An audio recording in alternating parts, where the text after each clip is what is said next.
வணக்கம் அன்பு உடன்பிறப்புகளே. மணப்பாறையிலேருந்து ஆட்டோ கிருஷ்ணன். ஒரு வாரமாக லைனில் வர முடியல, ஏன்னா உடல்நிலை சரியில்லாமல் போயிடுச்சுங்க. சிகரெட்டு பிடிச்சதுனால. நான் பிடிச்சதுனால இல்லை சாமி, பக்கத்தில் இருக்க குடிச்சிருக்குங்க. அது போய் பக்கத்தில் நின்று விட்டேன், அதனால் நெஞ்சு வலி. என்ன மாதிரி நீங்களும் சிகரெட்டு பிடிக்கிறவங்களுக்கு பக்கத்தில் இருந்து பாதிக்கப்பட்டிருந்தால் பின்னாடி ஒரு வீடியோ கிளிப் ஆட் பண்ணியிருக்கேன். அதை பார்த்துட்டு சின்னதாக ஒரு கமெண்ட் செக்ஷனில் கருத்து சொல்லிட்டு போங்க. ஏன்னா பொதுமக்களுக்கு பாதிப்பு ஏற்படுத்தும் பொதுவெளியில் சிகரெட்டு பிடிக்கிறத முற்றிலும் தடுக்க வேணும்.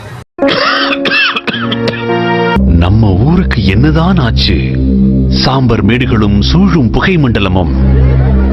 இப்படி எதுவும் சொல்லாமல் இந்த புகையை ஏன் ஏற்க வேண்டும்? இதுவரை பொறுத்தது போதும்.